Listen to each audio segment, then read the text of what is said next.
Amen. Ganyan talaga kapag citizen of the kingdom, right? Talagang papatato mo ka lagi kay Lord. Palakpakan natin si Lord. Kamangha-mangha siya, no? Kaya nga, karapat dapat ka sa aking pagsamba. Kahit ganito lang, makapag-lead ako ng worship. Pangarap ko yun eh. Kay buti ng Panginoon. Amen. Sa kabila ng mga pagsubok, sa kabila ng mga problema natin, sabi dun sa Salmo, chapter 9, magpuri ka lang, umawit ka lang. O kaya si Elaine, nagpupuri pa rin sa Panginoon. Alam niyo po, isang napakagandang paraan yon na kapag ikaw, anak ka ng Diyos, ang gamot lang sa lahat ng problema, magpuri ka. Because before we are a servant, we are created and made to worship. You are a worshiper. No? Kaya nga tayo pinapractice ng Diyos dito. Kasi magpupuri lang tayo dun sa pagbabalik niya. We will sing with the angels. Anong kakantahin natin? Holy, holy, holy. Holy is our God Almighty. No? Ang pagpupuri ay nagmumula sa Panginoon at karapat dapat siyang purihin. Amen? Let's bow our heads and let's pray. Dakilang Ama, maraming salamat po sa kabutihan mo at sa kamangha-mangha mong gawa. But above all these beautiful things and miracles na ginagawa mo, Lord, we worship you because ikaw po yan. Ikaw ay ikaw. You are the Lord of Lords. You are the King of Kings. Wala kang katulad. Ngayong araw na ito, Panginoon, hinihiling ko po sa pangalan ni Jesus na ihanda mo po ang pinakamatabang parte ng mga puso ng aking mga kapatid upang sa kanilang pakikinig ng magandang balita, Lord, matutunan namin kung paano mamuhay sa kaharian mo. Dalangin ko po, Panginoon, na mangusap ka sa bawat isa sa amin, O Lord God, at bigyan niyo po kami ng courage, O Lord God, to start anew with this season, Panginoon, sa buhay namin. We honor you, we give you thanks in Jesus' name, and everybody will say, Amen. Amen. So, ang daming kaganapan sa buhay, no? Sino dito ang dumadanas ng maraming pagsubok at problema sa buhay sa unang 3 buwan ng 2025? Ang lakas ng amen nyo, parang masayang-masaya kayo na may problema kayo. Now, even me, hindi ako ligtas. Alam po nating lahat yan. No, pagkatapos ng tatay ko, actually, yung kapatid ko, si Rose Ann, na-operahan din, naraspa. Kaya wala sila ngayon dito. No, nagpapahinga po siya. So sabi ko nga, Panginoon, ano po bang itinuturo nyo sa amin sa season na to? Then the Lord says, di ba nagdadasal kayo?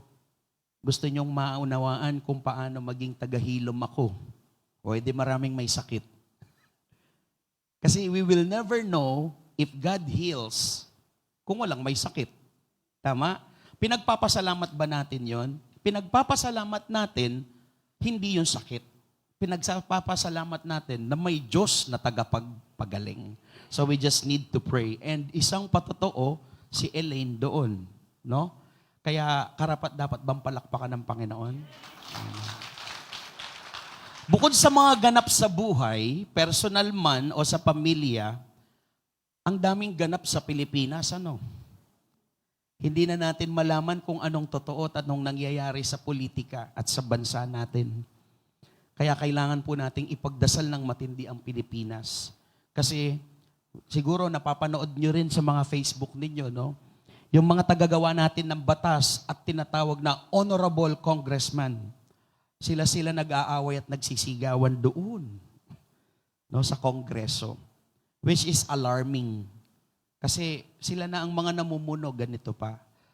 But sabi ko nga, ang lagi nating isipin, our leader is Jesus Christ. So He is powerful. Let us continue to pray for the Philippines. Not only in the Philippines, sa buong mundo. Ang daming mga pangyayari sa buong mundo, kung manonood po kayo, napakaraming mga kasamaan na nangyayari ngayon. No? If you are aware of all the news, ang earthquake sa Thailand, kills a lot of people, earthquakes sa Myanmar.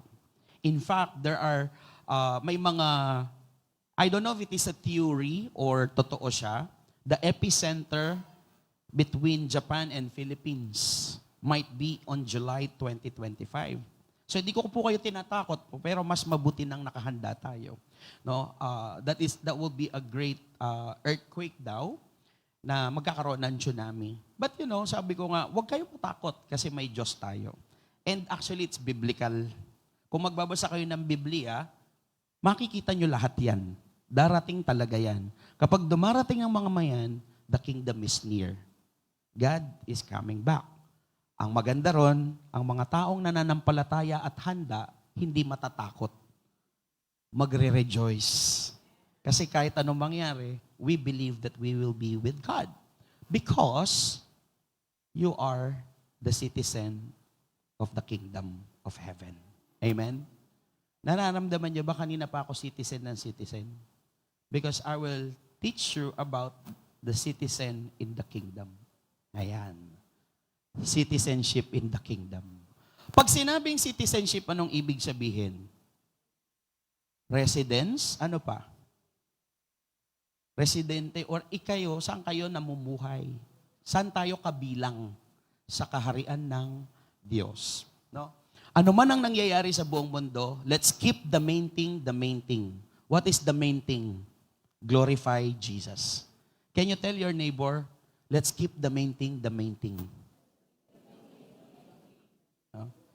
Ang main thing kasi is to glorify Jesus. Paano natin mag-glorify ang hari ng mga hari? Kasi kung may kingdom, kung may kaharian, may hari. At papupurihan natin ang hari. Sa paanong paraan? To fulfill the Great Commission. Kasi yun ang huling habilin niya sa Mateo 28 verses 18 to 20. Na go, therefore go and make disciple of all nations. Kaya hindi tayo tumitigil na nag-i-invite ng mga tao at nagpipreach, nag-share ng gospel because we want to go beyond. Ang sabi ng Diyos sa atin, we must enlarge our tent, lengthen our cords. Do not hold back. Huwag kayong magpatumpik-tumpik pa. Kailangan na nating ibahagi ang magandang balita. Bakit? Dahil narito na ang kaharian ng Diyos. That's why, sa simula ng Marso, tinuro ko po sa inyo yung soul care.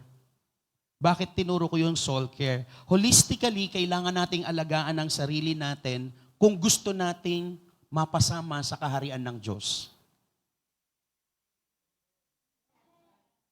Parang ayaw nyo no? Kasi kapag di natin aalagaan ang kaluluwa natin, pababayaan natin ang spiritual nating pamumuhay. Ayokong pumunta sa church ngayon, okay lang. Next time na ako magbasa ng Bible, okay lang. Matagal pa naman siguro darating si Jesus, okay lang. Kasi nga, 1990s, darating na si Jesus 2000, darating si Jesus. 2012, darating si Jesus. Hanggang ngayon, di naman dumarating. Hindi ba dapat natin ipagpasalamat na tumatagal, nagkakaroon tayo ng chance para maghanda? Diba? But one thing is true. God will come back. Amen? And there is a second coming. Week 2, sabi ni Ate Rona, who is your one? Kasi kung inalagaan mo ang sarili mo at tayo mismo ay alam nating pupunta tayo sa kaharian ng Diyos, hindi ba natin ibabahagi yun sa iba? Di ba? Kailangan nating ibahagi sa iba. Huwag tayong maging selfish. So ang tanong, who is your one? Meron na ba kayong na-sharean na someone ng magandang balita ng Diyos? Sino na ang may na-sharean tungkol sa gospel? 1, 2, 3, 4, 5. Yung wala pa, bakit wala pa? Huwag tayong maging madamot sa kaharian ng Diyos. There's power in the name of Jesus. Lakas naman ang kuryente nito. Hallelujah. Nagising yung kaluluwa ko. No? Anong parable yung tinuro ni Ate Rona? The parable of the rich man and Lazarus. No? Kasi parable ang ginamit ni Jesus Christ para mas maunawaan natin ang kanyang katuruan. And week 3, a loving father ni Kuya Mindong. Mahal tayo ng Diyos. Sino ang unang nagmahal? Ang Panginoon. So, we share the love of God and we love because God loves us first. And that's the parable of the prodigal son. No? Yung kahit na nagkamali ka, pagbalik mo, yayakapin ka pa rin ng Diyos. Naalala ko sa aklat ng James sa Santiago, James chapter 4 if I'm not mistaken. Ang sabi niya doon, kung gusto daw nating mapalapit sa Diyos, lumapit ka. You draw first so that He will draw closer to you. So tayo ang lalapit sa Ama. Sino ang bumalik sa tatay, sa prodigal son? Anak. Pero nung bumalik, nakita pa lang, nagpakumbaba, anong ginawa ng tatay? Tumatakbo. Sinalubong. That's why the message is very clear. Lahat tayo kailangan bumalik sa Diyos. And last week, si Ate Chawien, the power of decision. Nagdesisyon na ba kayo? Anong tamang desisyon ang ginawa ninyo sa buong linggong ito? Ako may tamang desisyon na akong ginawa. Nag-sign up na ako sa gym. May muscle na ba ako? No? Kasi soul care eh. I practice what I preach. There is a slow progress physically, but spiritually, this is my covenant with God. Kasi gusto ko pang maglingkod ng mahabang panahon sa Diyos. Somehow, sabi ko nga, Lord, parang hindi maganda yung coach ko nag-church sa amin. Yung coach ko po yun, no? Si Richard. Alam niyo bakit? Ayoko na, pagod na ako. Sabi niya ganun. Sabi kong ganun. Kasi nakakapagod magbuhat. Yung hininga ko. Alam niya po yung sinasabi ng coach, o di ba nagtuturo ka sa amin spiritually? Sabi mo, persevere. No. Sabi niya, no pain, no gain, di ba? Ganyan din sa physical, pastor. Alam mo, ang sakit. Sinasampal ako. Yung teaching ko, binabalik niya sa akin. No, kaya sabi ko, Lord, napakagaling mo rin, ano? So ngayon talagang, I really commit myself. Sabi ko, sige Lord, by December, sana may mangyari. In Jesus' name. Kasi totoo naman yun eh. Commitment is a must. That's the power of making decision. When you decide, hindi ka lang magdi-decision na mag-gym ako. Tapos hindi mo naman in-nurture. You will not put into action. Walang mangyayari. Ngayon, kung mahihirapan ka, you need to persevere. Kailangan mo siyang tiyagain. Kasi kung walang tiyaga, walang pera. Walang nilaga. So, we must talk about that. Talking about decisions, kailangan natin siyang i-practice. Hindi lang sa physical, pero sa relasyon, mga bagay na hirap desisyonan. Pero alam natin na sa bawat desisyon natin, may magandang motibo tayo. At yung motibong yon dapat nakakabuti at nakakapagbigay kapurihan sa Diyos. That's why today, I want to share to you kung ano yung sinabi ni Jesus sa mga tagapakinig niya after nung Sermon on the Mount. Do you know the Sermon on the Mount? Sinong nakakaalam ng Sermon on the Mount? From chapter 5 to chapter 7 ng Mateo. Mga 5 lang, 3. The Beatitudes, chapter 5 lang yon, but it is from chapter 5 to 7. No? But before ko ikwento sa inyo yon, let me ask you a question. Kapag tayong lahat may nabasa, napakinggan o napanood na expert na nangangaral sa isang aspeto ng buhay natin. Tas maganda siya, alam mong magbe-benefit ka. May kabuluhan. May kapakinabangan kang makukuha dun sa narinig na basa mo. Anong gagawin mo? Sagot. Anong gagawin mo? Ia-apply. For example, sa pagkain, Doc Atoy ko. Sino nanonood kay Doc Atoy ko? Somehow may sense yung sinasabi niya, tama? Ako sinusunod ko yung pag-inom ng the 2 warm glass of water early in the morning kapag gising. Dati hindi ko ginagawa yon. Ang una kong iinumin, kape. Alam niyo ba na ang unang pag-inom ng kape paggising sa umaga, acid ang katapat doon? Pero nasanay kasi ang Pinoy. Pero kapag kakain ka, kaya pala nagkakaroon ng hindi magandang resulta sa pangangatawan natin. So unang dapat inumin, water. And nung ginawa ko yon, I felt good. No? 1 week na. 1 week ko nang ginagawa. No? Pakiramdam ko nga kayo yun, bumata ko ng 1 taon. Amen? So, financial advisor. Sino dito ang may insurance na? Iilan lang. Napakaganda po ng insurance. Lalo na kung pro-life. Lalo na pagkakatiwalaan yung agent. Dapat merong reputasyon. Kasi you will have a great benefit kapag may insurance ka. Sa panahon ngayon, ang ospital natin, at pag nagkasakit ka, business. Si Pastor judgmental. Hindi ako judgmental. I've been there sa tatay ko. In a span of 4 months, million. Ganon-ganon lang yun, no? And tatay ko walang insurance. Buti na lang si Louie may HMO. So partly, nasagot yung gastos. At salamat sa Diyos, meron akong kaibigan globally. Meron sa Taiwan, sa Singapore, marami. Praise God, maraming tumulong sa amin. Paano kung wala? Baka hindi ko napagamutan tatay ko. So kaya napaisip ako, paano kaya yung mga taong walang-wala? Kaya pala inaantay na lang nila on their beds. Wala na. Nakakalungkot sa Pilipinas. Kinuha pa ang 80 billion sa PhilHealth. Kaya kailangan nating ipagdasal ang Pilipinas. That's why when a financial advisor shared to you na meron kang makukuwang ganito sa critical illness, kung sakaling mamatay ka, may maiiwanan kang 2.5 million sa mga pamilya mo, somehow, anong gagawin ninyo? Will you not get an insurance? Call me later. Sikat na influencer.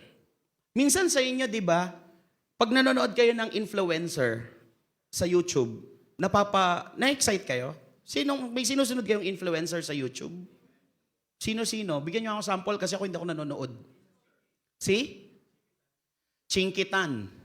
Financial freedom. No? Sino pa? Si? Chester. Okay, Ray Chester. Anyway, kayo hindi po kayo nanonood ng YouTube? Wala? O sige. Anong pinapanood nyo? Yung mga maritesan.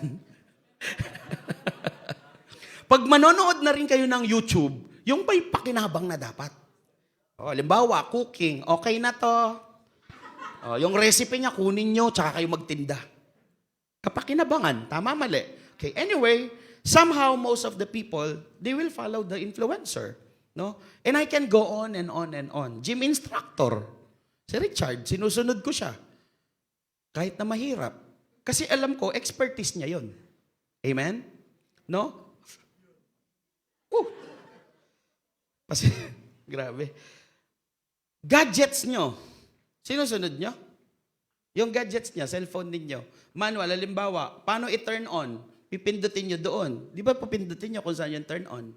Pag volume low, volume up, sinusunod nyo yung manual ng gadgets? Alam naman, volume up sa side, tapos ang ginagawa nyo, pamukpok me. Alime, di ba?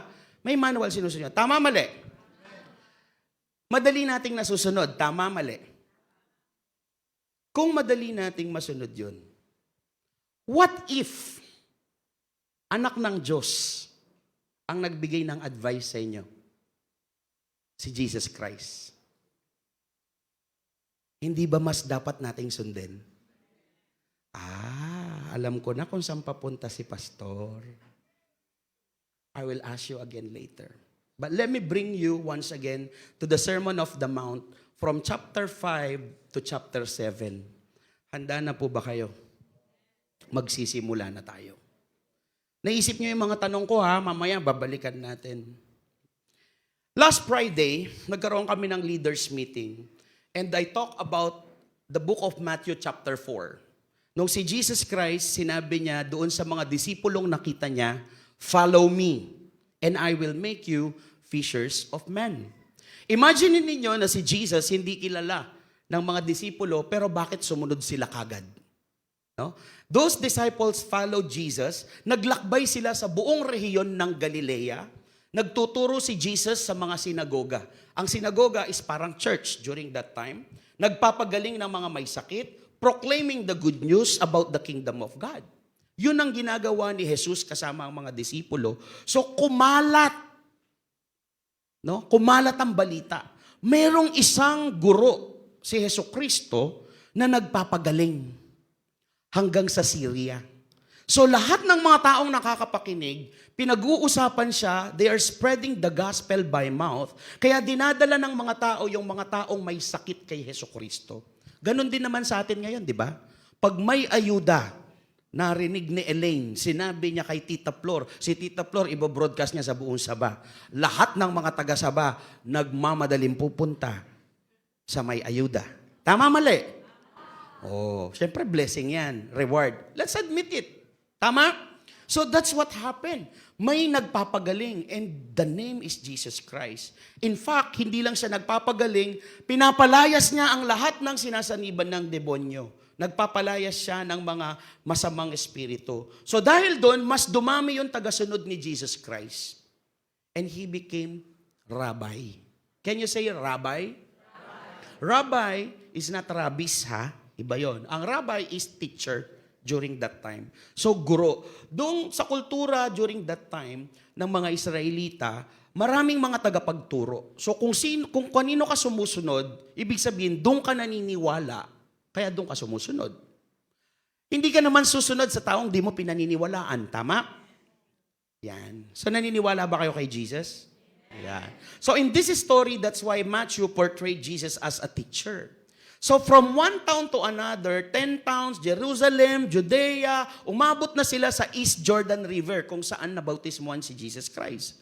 No, yung balitang ginagawa ni Jesucristo, kumalat na. At sa sobrang dami ng tao, dito na nagsimula yung famous and longest Sermon in the Mount. Dinala ni Jesus Christ ngayon kasama ang mga disipulo sa bundok. Alam ko nakakakita kayo ng mga ganitong stories. Yung nandun yung dagat, Sea of Galilee, tapos may bundok, tapos si Jesus Christ nasa taas. Alam niyo kung bakit ganon? Kasi walang microphone nun. Pag nagsalita si Jesus, magbabounce back from water back to the people yung boses niya. Isn't it amazing? Trivia yon. No? So nagkwento siya doon. No? Sa pagtuturo niya doon, hindi niya lang tinuro yung collection ng ethical or moral teachings. Can you say ethical and moral teachings? Minsan kasi ang tao, ang iniisip lang yung, anong dapat kong gawin na magandang ugali dito para may makuha ko. Ganun lang, di ba? Normally, ganun ang nasa isip natin. But actually, Jesus Christ taught about the manifesto. Ano yung manifesto? When you say manifesto? Manifesto. Di niyo pa narinig yon? Hindi yun kinakain na pesto pasta yon. Manifesto of citizenship in the kingdom of heaven. Kumbaga, ito na lahat ang rules and regulation. Ito ang dapat sundin, no? So, sa kaharian na yon, kapag sinabi mong kingdom, kaharian ng Diyos, di ba dapat may hari? Sino ang hari doon? Si Jesus Christ. If I will ask you, do you want to be in the kingdom of Jesus? Amen. Lahat tayo gusto natin. Kasi alam natin na maganda at hindi lang maganda, masarap mamuhay ng buhay na walang hanggan. That's why Jesus, during that time in His ministry, habang nagtuturo siya, He is using parables. Kaya parabola ang series natin ngayon, no? Para mas madaling intindihin. And Jesus Christ is inviting everyone, lahat po tayo, no? To have a righteous living. Matuwid na pamumuhay so that we will be in the kingdom of God. Hindi naman pwede na tumira tayo sa kaharian ng Diyos na banal, tapos hindi tayo banal. Hello? Are you with me? Amen. So kung napakalinis ng Diyos natin at napakalinis ng kaharian, tas marumi ka, you don't belong. Gusto nyo ba halimbawa sa isang kwarto na 4x4 lang, 30 kayo. Ang 25 naligo at nagtoothbrush, yung 5 hindi. Siksikan. Maamoy nyo ba sila? Lalo na kung 1 taon silang di naligo. Tanong, yung totoong tanong, gusto nyo sila makasama? Kahit gusto nyo, mahal nyo sila, let's admit the fact. Balok. Kasi ako sa totoo lang, hindi ako maarte. Pero talagang kapag nakaamoy ako ng mabaho, medyo naduduwal ako. It's not it is my choice, but automatically, pag mabaho, mabaho. Are you with me? The same way in the kingdom of God. Kaya tayo nag-aaral, kaya tayo naghahanda para maging banal at mabango tayo para welcome tayo doon sa kingdom of heaven. And that's why Jesus, nung nagtuturo siya sa Sermon in the Mount, there is a call to all of the listeners. Call of Jesus na kailangan natin gawin ang mga sumusunod. Balikan natin. Simula tayo sa Mateo chapter 5. Tinatawag tayo ng Diyos na number 1. Yakapin ang pamumuhay at katangian ng kaharian. Wow, ang laki. Di wow. Nababasa nyo? Wala bang isang buong slide? Sige, okay na yan. Yakapin ang pamumuhay at katangian ng kaharian. No? Kapag binasa nyo yung buong chapter 5, verse 3 to 12, maraming tinuturo dito si Jesus Christ kung sino ang gustong maging mapalad. Sino dito ang gustong mapalad? Basahin nyo yun. Sabi niya, mapalad ang mapagpakumbaba, mapalad ang tumatawag sa Diyos, mapalad ang bla bla bla bla bla. That's chapter 5. Tinuturo ng Diyos kung paano tayo magiging mapalad. When you say mapalad, anong ibig sabihin nun? Abundance, blessed. No? Bigyan ko kayo ng isang example, chapter 5, verse 6. Sabay-sabay tayo. Mapalad ang mga taong ang hangad ay matupad ang kalooban ng Diyos. Dahil tutulungan sila ng Diyos na matupad iyon. Gusto niyo bang matulungan kayo ng Diyos sa mga pangarap niyo sa buhay? Then, mapalad daw ang taong tutupad sa kalooban ng Diyos. Kasi ganito ang nangyayari. Karamihan sa mga tao, magdadasal, may hihilingin. Ngayon, pag humiling ka, nagdasal ka, akala nila doon na natatapos. Mali. Hingin mo sa guide sa Bible kung paano matutupad yung kahilingan mo. Kasi ito yung manual. For example, ang isang cellphone, iPhone 14. Kapag tong iPhone 14 na to, hindi ako user na iPhone. Binigay ito sa akin. Anong kailangan kong gawin para magamit ko ang full features ng iPhone? Basahin ko ang manual. O kaya, dahil tamad ako magbasa ng manual, manood ako ng YouTube tungkol sa iPhone 14. O kaya, magtanong ako sa mga iPhone user. Kasi kung hindi, titigan kayo ini. Tama, mali? Tapos sasabihin ko, mamangan niyang mulala. Tama? So, we need to read the manual. No? The same way with us sa spiritual life natin. Mapalad ang mga taong hangad ay matupad ang kalooban ng Diyos. Kung gusto mong matupad ang kalooban ng Diyos, babasahin mo ang manual, the Bible. Kasi paano ka matutulungan ng Diyos kung di mo babasahin to? Are you with me? Alam nga naman sabihin mong, Lord, baba ka muna dito, usap tayo. God is a spirit. Tama? He is complex. Kaya nga iniwanan niya ang Bible para basahin. Amen? Tinatawag tayo ng Diyos na yakapin ang pamumuhay at katangian ng kaharian. Paano po tayo mamumuhay at maiintindihan ang katangian ng kaharian ng Diyos, the kingdom of God? How? Read your Bible. Jesus is calling us, embrace the lifestyle of the kingdom. Ang lifestyle ng citizen of the kingdom, nagbabasa ng Bible. Tinutugon ang sinasabi ng Bible. Hindi naiinip sa pagbabasa ng Bible. Hindi naiinip sa pakikinig ng salita ng Diyos.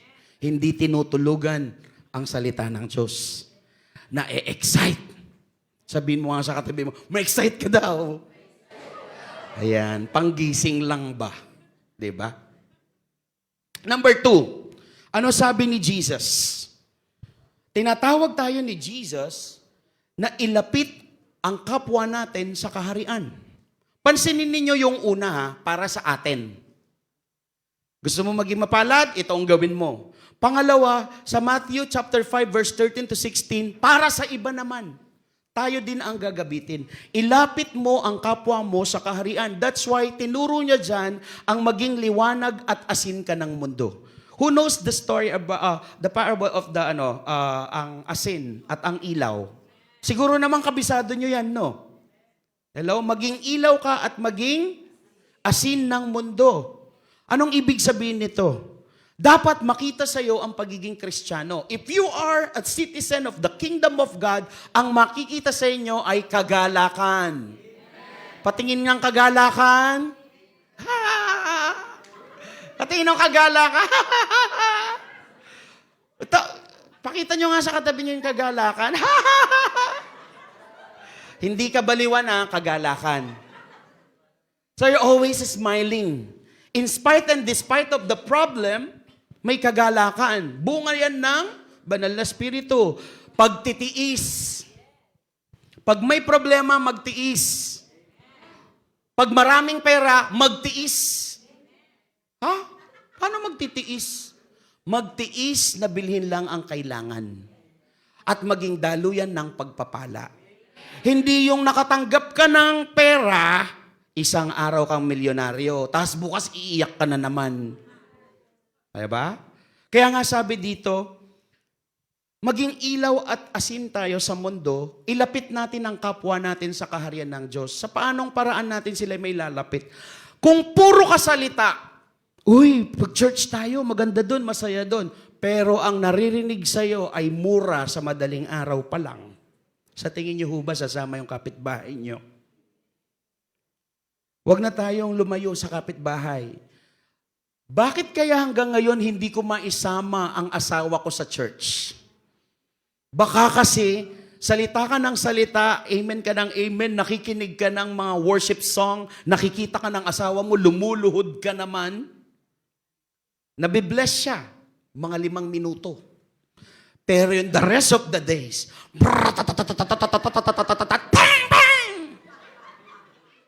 paano sasama yung asawa mo? Tama mali? No? Kasi we need to be the salt and the light.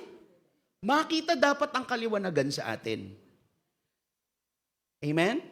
No? Matthew 5:16 sabi niya, ganunin ang dapat ninyong gawin. Pagliwanagin ninyo ang inyong ilaw sa mga tao upang makita nila ang mabubuting gawa ninyo at pupurihin nila ang inyong amang nasa langit. Mga kabataan, gumising ng maaga, nagdasal, nagpatugtog ng worship. Ma, tulungan kita. Asan yung labada? Ma, ano pang kailangan ko linisin? Magwawalis ako. Ma, tinupi ko ng maayos yung aking higaan.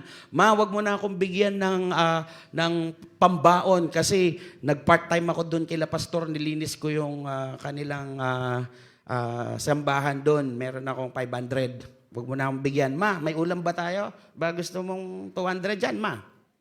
Bibigyan kita. Ano mararamdaman ng magulang sa anak? Wow, napano ka? Anong nakain mo? Tama, mali? Ano nakain mo? Sasagot ngayon yung bata. Salita ng Diyos. Gusto mo? Sama ka sa akin, ma, sa Sunday. Ano sa tingin niyo mangyayari din sa nanay? Tatanggi man sa una yan, pero kapag patuloy na nakikita ng nanay at tatay ang pagbabago ng bata sa loob ng tahanan, kahit hindi mo imbitahan ng nanay mo, naksama mo nga ako dyan sa alive-alive nyo. Magugulat ka, pati nanay at tatay mo nakikinig na sa worship mo. Kahit pasimple, sinisilip-silip ka. Yung anak ko tagal na magdasal, dati 3 segundo lang. Ngayon, 1 oras na siya. God will make a way. Because nakikita na nagliliwanag ka sa loob ng tahanan. Amen? Less effort. Amen? Ano pang sinabi ni Jesus Christ? God is calling us na maunawaan natin na ang katuparan ng kautusan ay sa pamamagitan lamang ni Jesus. Matthew chapter 5, verses 17 to 48, kung babasahin nyo dyan, tinuturo ng Diyos yung tungkol sa pagkagalit. Pag kayo nagagalit, anong dapat gawin? Basahin nyo. Pangangalunya. Merong kautusan si Jesucristo tungkol sa pangangalunya. Paghihiwalay ng mag-aasawa. Panunumpa, yung susumpa ka sa kapwa mo, susumpa ka sa Diyos, tapos di mo tutuparin. Nasa katuruan yan ni Jesus. Paghigante. Sino dito yung gustong maghigante?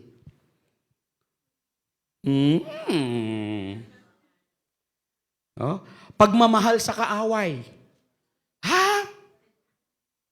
Para tayo maging citizen in the kingdom of God, kailangan ko mahalin ang kaaway ko? Di wow. Dito sa mundo natin mahirap. But this is the teaching of Jesus Christ. If you want to be the citizen of the kingdom, kailangan nating mahalin ang kaaway natin. No? Ito ay tinuro lahat ni Jesus Christ. Narito sa chapter 5, verse 17 to 48, yung lahat ng karunungan na dapat nating maisakatuparan sa araw-araw nating pamumuhay. Remember, kanina sabi ko sa inyo, Jesus is calling us to have righteous living. Matuwid na pamumuhay. Hindi naman pwedeng nag-church ka, sumasamba ka, nagpupuri ka, tapos taliwas yung ugali mo. It doesn't make sense. Tama? Hindi ko sinasabing magiging perfecto tayo. No one will be perfect. Pero may interest na magbago at nagbabago paunti-unti. Hindi naman pwede, 10 taong ka ng Kristiyano, wala pa rin makitang pagbabago sa inyo. Maniniwala ho ba ang tao na Kristiyano kayo?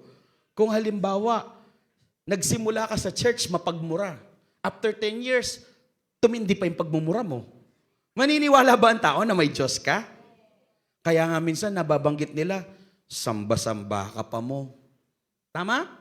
So we also need to check our heart.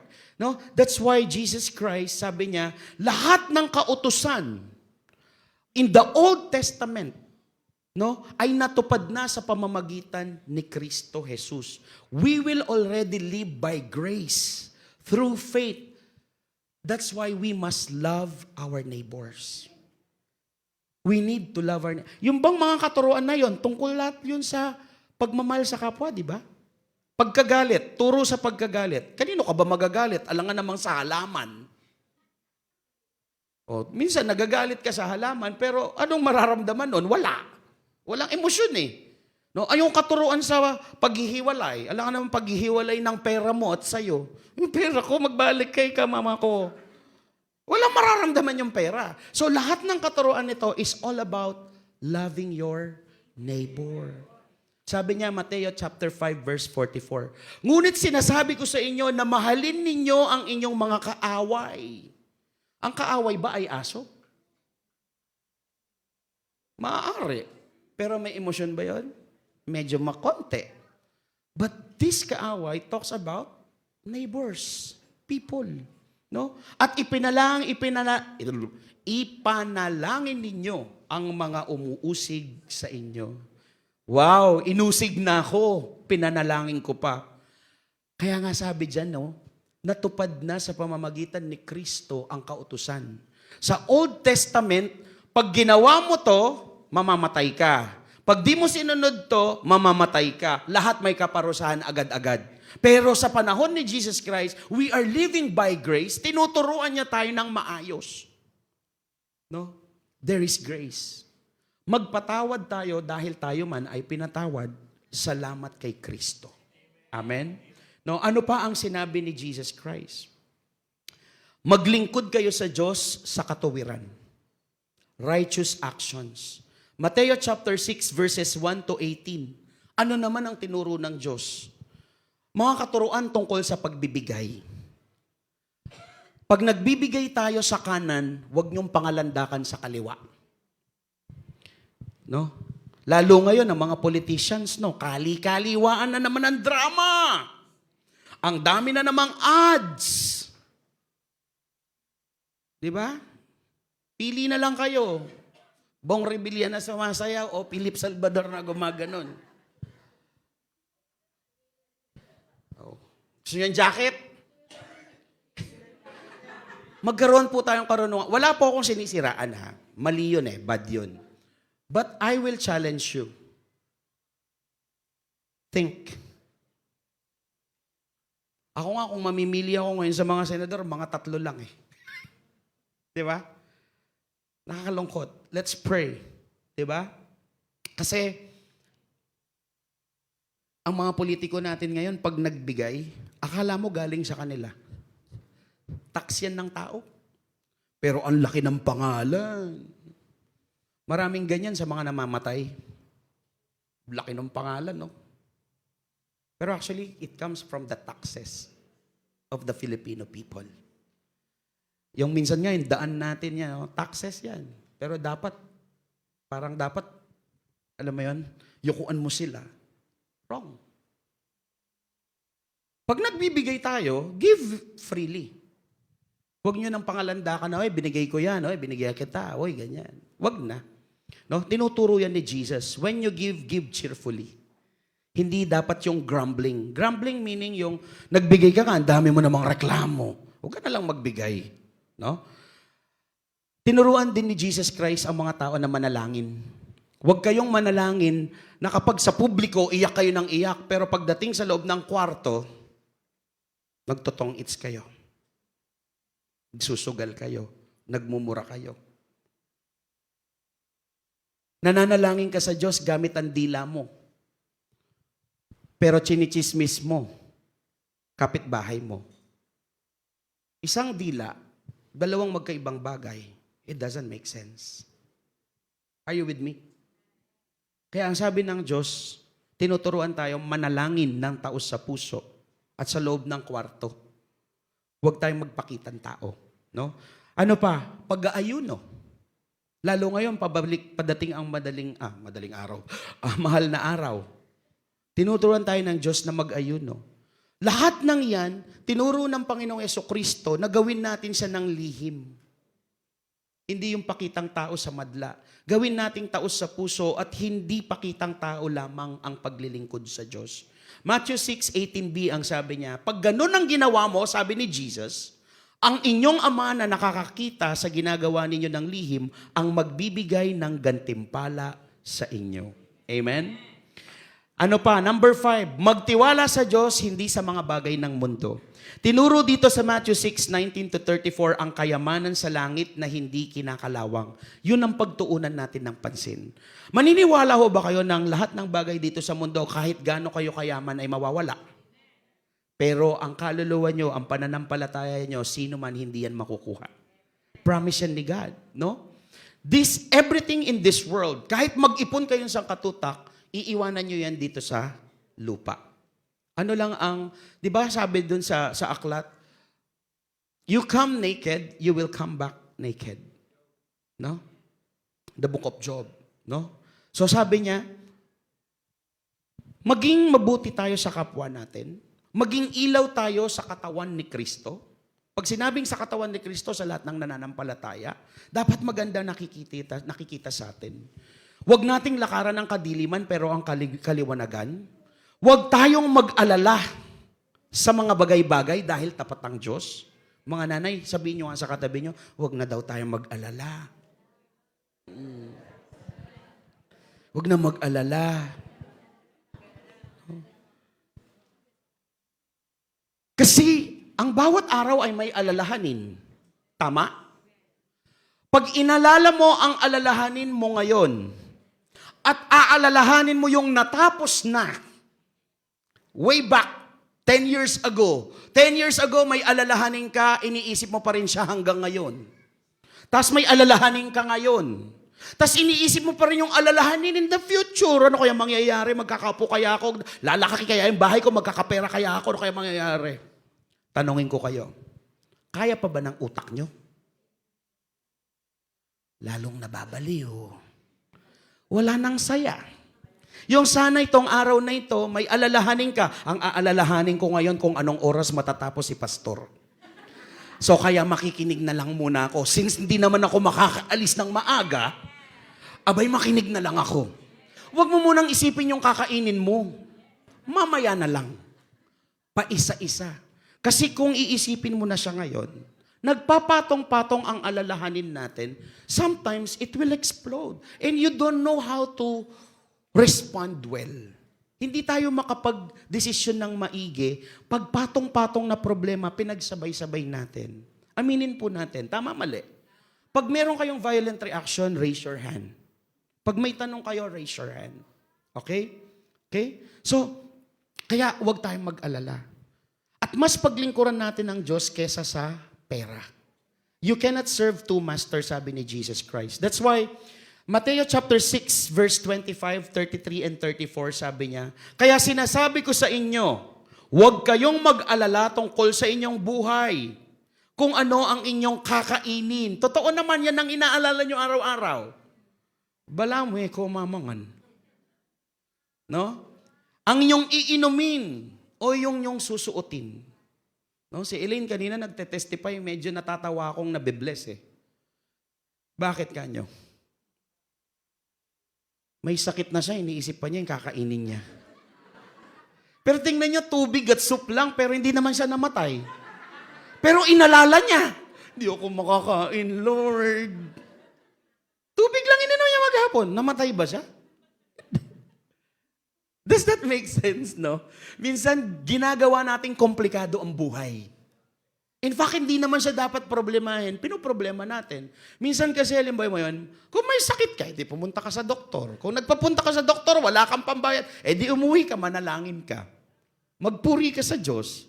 O ngayon, kapag nanalangin ka, may nag-abot sa inyo, o edi magpa-check up ka. Pag nagpa-check up ka, sabihin ng doktor, o ito yung gamot, o wala kang pambili, Lord, pahingin pambili. O bibigyan ka karunungan ni Lord, pumunta ka sa libre. O tapos pagbigay sa inyo, malapit na ma-expire. Inumin nyo kagad. Ay, sorry sa mga nagtatrabaho. Di naman lahat, kayo naman. Okay? So sabi niya, huwag nyo alalahanin yung kakainin, inumin o susuotin. Dahil kung binigyan kayo ng Diyos ng buhay, siguradong bibigyan din niya kayo ng pagkain at isusuot. Kaya unahin ninyo ang mapabilang sa kaharian ng Diyos. Be the citizen of the kingdom of God. At ang pagsunod sa kanyang kalooban. At ibibigay niya ang lahat ng pangangailangan ninyo. Lahat ng pangangailangan ninyo. Ano bang kailangan mo? Love life? Unahin mong mapabilang sa kaharian ng Diyos, sundin mo ang kalooban niya, bibigyan kanya ng love life. Because God knows when you are ready. Alam ng Diyos kung kailan tayo handa. Baka kasi hingi ka ng hingi, pero hindi ka pa handa. No? At ibibigay niya ang lahat, sabi niya. Kaya huwag na kayong mag-alala tungkol sa kinabukasan dahil ang bukas ay may sarili ng alalahanin. Sapat na ang mga alalahaning dumarating sa bawat araw. Yung sinabi ko, hindi sa akin galing sa Bible. Are you with me? No? Next, sabi ni Jesus, hanapin nyo ang tunay na karunungan. Nagkakaroon ba tayo ng tunay na karunungan ngayon? O karunungang pang-atoy ko lang? Pang Facebook. Sa dami ng resources ngayon at dami ng isang click sa internet, marami kang makikitang nagmamagaling. Lahat nga halos ng Pilipino ngayon, lawyer. Alam nila. No, may kanya-kanya silang opinion. No, there's a widespread of information in the internet, but you'll never know what is the truth. Sino dito ang nalilito ka na, hindi mo na alam kung ano talaga at sinong nagsasabi ng totoo? Umamen, taas kamay. Sa gobyerno. Wow, yung iba, alam nyo? Ayan, okay. Hindi pa nabasa. Okay. What about this? No? Sa araw-araw na desisyon natin, paano nyo malalaman na tama ang ginagawa natin? Answer? Hello? Sinong gusto ng 1,000?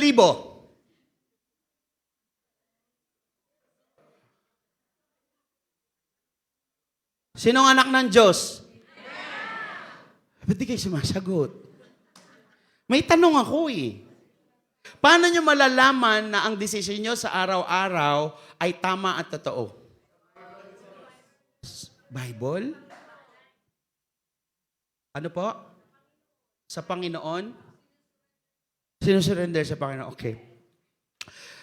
This context is very wide. Sometimes it's not only the Bible. Decision making, merong tinatawag na existential truth. Wow, existential truth. Diba? There is the blueprint that is the main truth, but there is also existential truth. For example, no, kung halimbawa, gusto nyo ba ako bilang pastor na halimbawa, nagtanong kayo ng advice sa akin sa mga problema ninyo, ang lagi kong sagot sa inyo, pag-pray natin. Halimbawa, si Edren, Pastor, gusto ko pong mag-aral pero sa panahon po ngayon, kulang po sa finances ang mga magulang ko. Ano pong dapat kong gawin? Pag-pray natin. Kaya si Ate Tess, ay sabi, Pastor, meron po akong sakit ngayon. Masakit po yung ulo ko. Mga 3 days na nagpa-check up ako, uminom ako ng gamot. Pero wala pa rin po nangyayari. Pag-pray natin. Pastor, wala na po tayong ostya at saka juice para po sa covenant meal. Pag-pray natin. Pastor, may problema po ako sa kapatid ko. Ano pong gagawin? Pag-pray natin. There's nothing wrong with prayer. Pero may mga bagay na dapat desisyonan ngayon. Halimbawa, tinanong, Pastor, ano pong kakainin ko ngayon? Pag-pray natin. Gusto niyo yan? Ano po susuot namin sa linggo? Check ko sa Bible. Pag-pray natin. Nagigets niyo na yung sinasabi ko? O baka naman gusto nyong maghahanap ako ng trabaho. Ano kayang trabahong nararapat sa akin? Tindera, online seller, o call center agent? Tingnan ko sa Bible. Meron ba ditong, ikaw, magtatrabaho ka as call center agent? Meron ba? Wala. Sometimes, we need to make wise decision, seek the true wisdom that comes from God. Pray, aside from prayer, dapat bawat isa sa atin, alam natin na yung resources natin, the true wisdom comes from God and His Word and sa mga taong nakapaligid sa atin. Amen?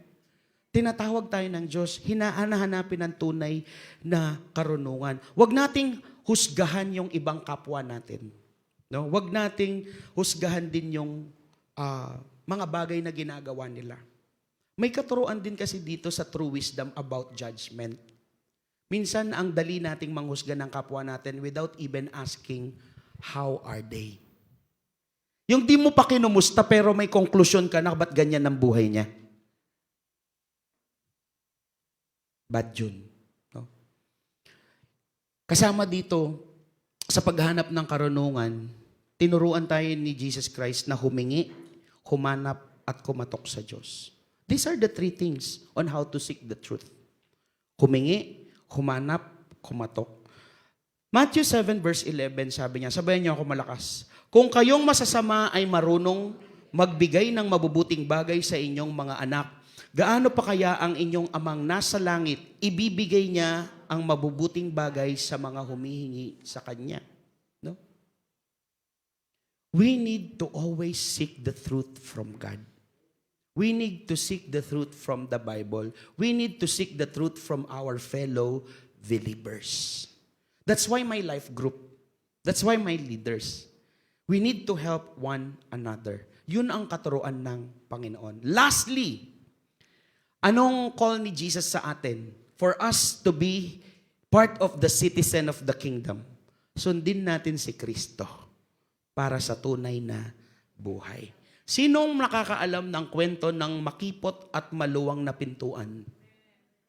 Mahirap bang magpaka-Kristiyano? Makipot yung daan doon. Madali bang makipag-party-party sa mundo? Madali bang sundin ang ginagawa ng mundo? Masaya ba sa mundo?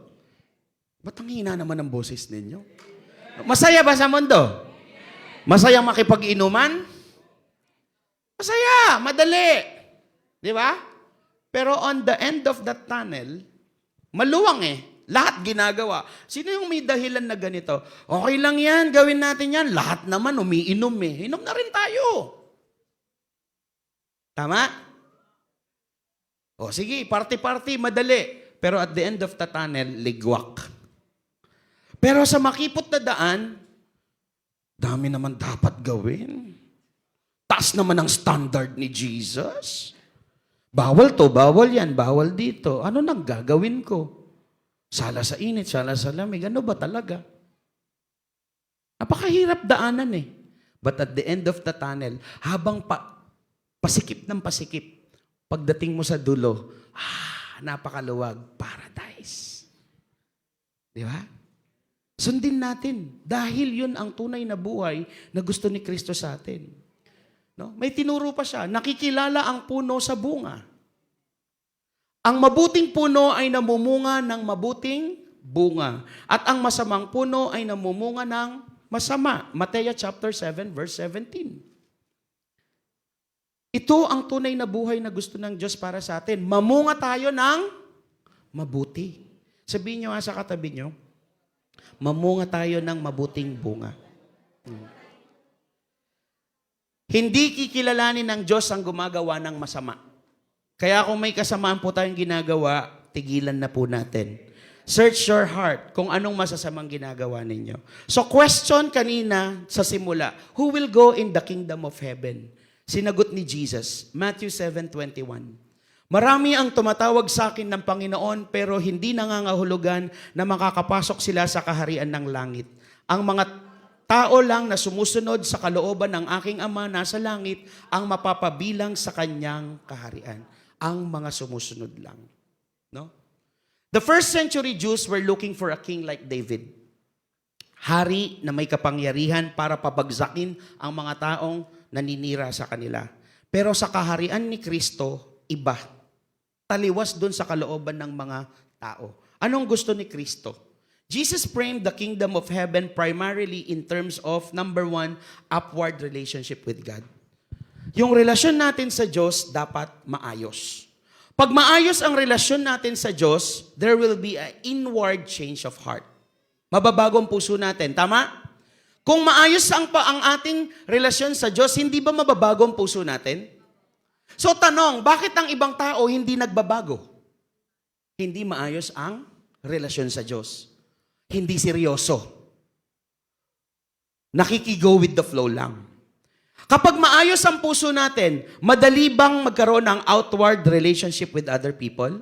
Yes. Napakadaling mahalin ng kapwa. Itong tatlong to, no, they may have distinctions, but actually, they are always present accordingly. Iisa yan. Parang the Son, the Father, the Son, and the Holy Spirit. No? Hindi pwedeng mawala ang isa. Kasi, paano mo masasabing may upward relationship ka kay God kung hindi mo kayang mahalin ang kapwa mo? Tama? O, mahal mo ang kapwa mo pero hindi ka nagdadasal, hindi pwede. Hindi, di ba sabi, it is by grace through faith. Kung wala kang faith pero puro ka works, it doesn't make sense. O, ito na lang, yung sa gitna. Talagang mahirap magmahal kung hindi babaguhin ng Diyos ang puso mo. Tama? So it goes together. So from the beginning, kanina sabi ko, I really want to share to you kung anong sinasabi ng Diyos sa mga tagapakinig niya after Sermon of the Mount. As we all know, itong buong March na ito, napag-usapan natin yung mga challenges ni Jesus sa buhay natin sa pamamagitan ng parable, and He ended His sermon with this challenge na gusto ding iwanan sa ating lahat. Everyone, eyes on me. Pay attention. Sabay-sabay tayo. Matthew 7:24-27. Sabay-sabay. Kaya ang sino mang nakikinig at sumusunod sa aking mga sinasabi ay katulad ng isang matalinong lalaki na nagtayo ng kanyang bahay sa pundasyong bato. Nang umulan ng malakas at bumaha at humampas ang malakas na hangin sa bahay, hindi ito nagiba dahil nakatayo ito sa matibay na pundasyon. Ngunit ang sino mang nakikinig sa aking mga salita, pero hindi naman ito sinusunod, ay parang taong hangal na nagtayo ng kanyang bahay sa buhangin. Nang umulan ng malakas at bumaha at humampas ang malakas na hangin sa bahay, nagiba ito at lubusang nawasak. Kailangan ko pa po bang ipaliwanag? Nilaro nyo na kanina. Pag hindi matibay ang pundasyon, babagsak. Pag ang pundasyon ay matibay, it will stand still. It will stand firm. Sino po kayo sa dalawang uri ng taong nagtayo ng bahay? Ikaw ba ay matalino o ikaw ay hangal? Napakinggan po natin ang katuruan in the Sermon on the Mount 7. God is calling us for who will become to have a citizen in the kingdom. If we will put our faith to Jesus, matalino tayo. Pero kung sa sarili natin, hangal tayo. No? Kung may nabasa tayo at narinig at napakinggan, dun sa mga influencer, financial advisor, sabi nyo kanina, gagayahin, ia-apply, susundin. This is my question sa atin. Si Jesus ang nagturo nito.